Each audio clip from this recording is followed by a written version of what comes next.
Hello, my name is Jill Flores, and I am a senior independent Color Street stylist. I wanted to tell you a little bit about my journey. I have been a stylist since April 2020, so I started right after COVID hit really big and everybody was stuck at home.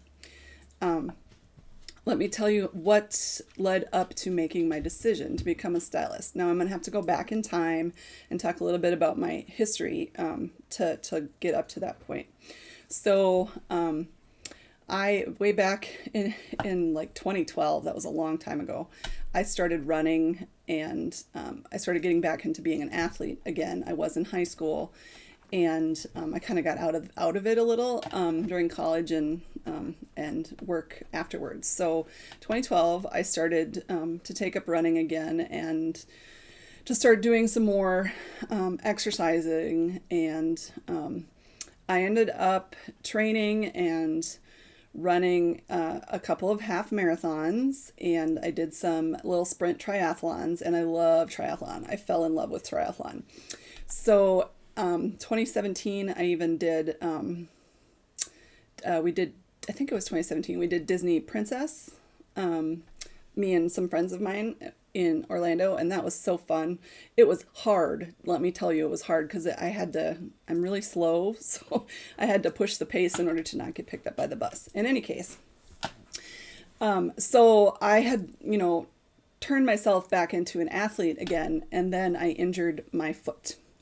So after running a half marathon in February, that was the 2017 date, February of 2017, I ended up having plantar fasciitis. I barely hobbled across the finish line in that one. And I couldn't walk on it, much less, run or do my sports that I had so been training to do.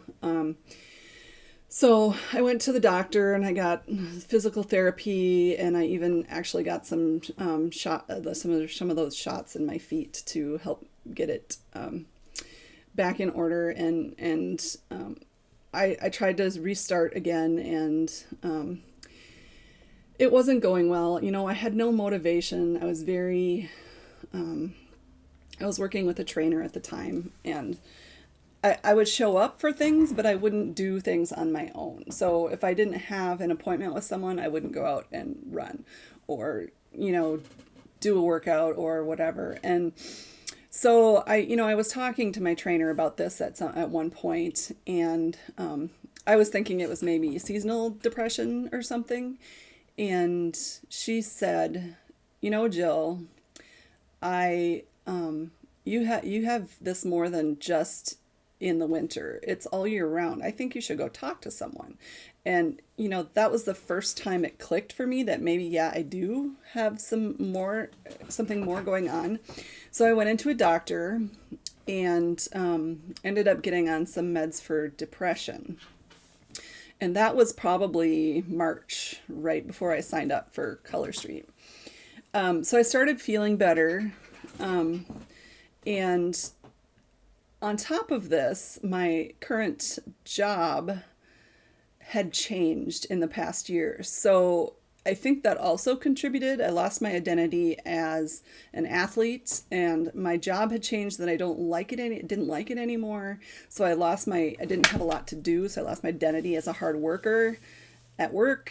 And I think that had a lot to do with kind of bringing me down a little bit, I'm sure there was other contributors as well, but and with depression, it's also, physical. It's not just in any case. So I got on some meds. I started feeling better. I wasn't 100% yet, and I had been using Color Street for probably a year or so. My friend Rachel, we went to high school together.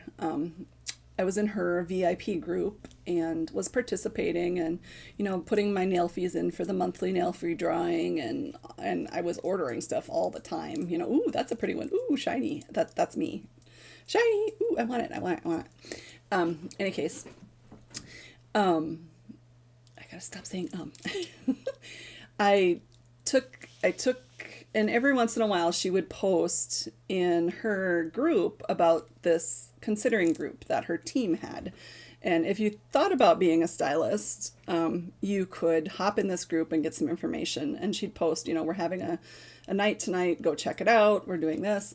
And, I would pop into the group and I would pop out. I would be like, no, I can't do it. My confidence was not high. I'd pop in. I'm like, I don't think I could take anything else on. So I'd pop out. And then I'd pop in again and I'd pop out. And, I did that for several months. And eventually, right before I signed up in at the end of April there, I actually, after an online game night where I'd had some glasses of wine, I'm going to be, completely honest with you. And I popped on and I listened to some of the stuff in the group. And I'm like, after I listened to the first one, I'm like, oh. And I listened to the second one, I'm like, oh. And I'm like, oh, I could do that. And then I kept listening and I was greedy for more information. So I kept listening to all the different things. And I stayed up another couple hours just listening to stuff. And then the next day I messaged Rachel and I said, Rachel, I want to do this. And she was probably surprised because I had never given any indication before. I just kind of followed in the background and there I was. And she's like, okay, well, how about we have a phone call in a couple days and we can get you going if you're still interested. That way you can ask questions and then we can get you going. So we did. Had a phone call. I asked the questions. She gave me answers. I just signed up. There was no hesitation on my part. I was super excited. And then ever since then, I have been flying by the seat of my pants. And it's so much fun. It's a great team, lots of great knowledge. And the biggest thing that I have gotten out of it, it's boosted my confidence. It's given me a reason to do, you know what I mean? Without my other identities, I'm still trying to get those back as well. But I have the confidence now that I can. And the other exciting thing is that I get to meet all these fun people and help them feel better about themselves. That is my purpose. I don't, if I sell nails, great. But I really want people to feel good about themselves. That's my story. That's what I want to do. And so this is what Color Street means to me. And I hope that if you have any questions or if you need to reach out to someone, please do. And I will talk to you all whenever I do. This is a recording, so But I wanted to share my story and hope that it touches someone. Thank you very much for listening.